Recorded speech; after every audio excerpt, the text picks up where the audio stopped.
talking about our money story. Obviously, you know. I Two do know your parents story. that are, my mom's a CFP and has worked in banking, or, you know, I grew up with two financial advisors as parents. My mom grew her business from the, you know, bottom up. I used to work there in high school, filing with my grandmother who used to work there as well. So I understood 401ks, I understood what to do when I got a job, but I didn't understand credit cards, I guess. And back in, I was a junior in college, it was 1999. And they used to have credit card companies come to the campus. They had a picture of the campus on the credit card.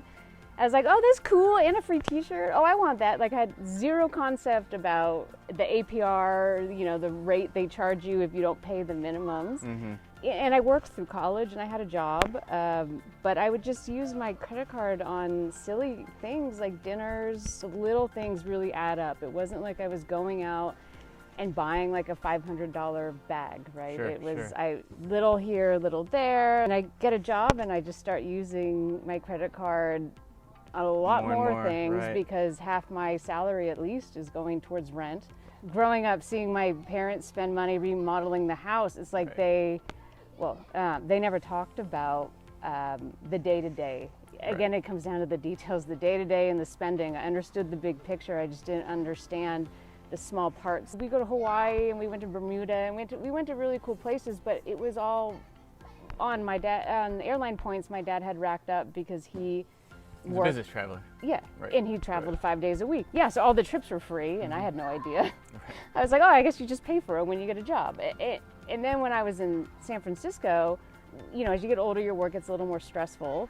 For me, shopping after work was a stress reliever. Right. Retail therapy. Yeah. Oh, yeah. Retail therapy. Yep. Yeah. Terrible. No, I probably should have been talking to someone instead of shopping out my stress. But next thing I know, I was $20,000 in credit card debt, and I was 28. Yeah, I had to tell my parents because it was getting worse and worse because I was spending way more than I was earning at the time. Yeah, and it gets overwhelming. And it's embarrassing. It's embarrassing as well. But yeah, especially like you said earlier, your parents are financial planners, so yes, right? Yeah, and it's they were pissed. A little upset, I'm sure. Yeah, my grandfather, when he passed away, I got some money, and instead of using that for building my savings, I had to use that to pay off my debt. Right. Which is kind of sad. But then it was when I met you and we got back together. We met in Ireland and had fun, and I realized how... Not too much fun. Yeah. Well, but I realized how, and I would watch how you were with money, and you were so different. Had never really met anyone that really paid attention to all the details and all the particulars and just was really regimented. You always had a cushion, you had a safety net. I just would spend frivolously. I never paid attention to it. Right. Started to get into my story's a little bit different. My parents divorced when I was young, and my mom raised us as a single parent for a while. It wasn't too long after that she remarried, and so then I had to grow my stepdad and my dad as well, and so, you know, families all around, and middle class in the Midwest, growing up on a farm. Farming is a good industry to be in if you own a lot of land. We had to rent. We definitely weren't poor, we weren't rich. Vacations were a treat, the movies were a treat. My mom was always on a pretty strict budget, and so that's where I learned that I needed to keep track of everything. They always preached to me that, you know, credit card debt is something you don't want to get into. Yeah, I remember when I was in college also with the same thing. I got the college credit card, signed up for it. You know, I used that card, but I paid it off every month, and I was actually very strict about, you know, logging into my account every day just to make sure I could remember the transactions in my head versus what had posted. And then, yeah, when we got together, you know, I was working with you and wanted to try to get us on the same page. And so when we got back together, and I kind of saw some of your habits, I wanted to, I obviously don't want to change you and impose my will upon you, but I thought that we could make some progress in, you know, helping you out and helping the family out, right? So we're getting back together. As you mentioned, we met in the summer of 1999. We remained friends. We got married in spring of 2000.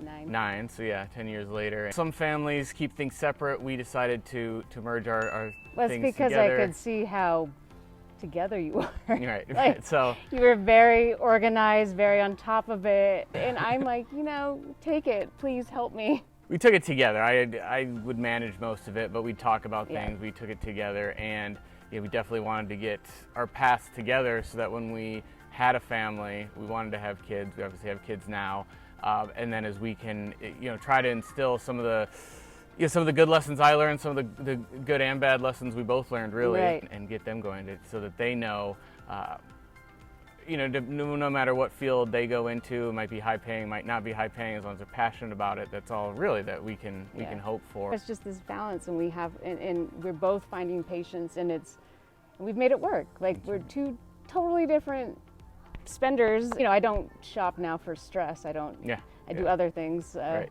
Yeah. We balance it. We're just so opposite, but Right. we listen to each other and Right. collaborate, and I think that's why That's why we work well together. That's why we. And we don't have many arguments. I'm really good at reflecting on my past behaviors and then learning from my own mistakes. And I can sense when, even now, like if I'm really stressed out, I'll just go online and see if maybe I could buy something, and I'll snap out of it. Like, what are you doing? Like, just go outside and just relax. Yeah. Right, Yeah. and I think with the lessons that we've learned, we can relate to people as they come to us with some of the habits they have, some of the problems maybe that they're having. Without With the judgment. financial planning, without Right. judgment, help them create a budget. Or habits that they know aren't working for them. Right. Like, we can work on those. And that's part of the reason why I'm doing the financial psychology. I want to understand human behavior, and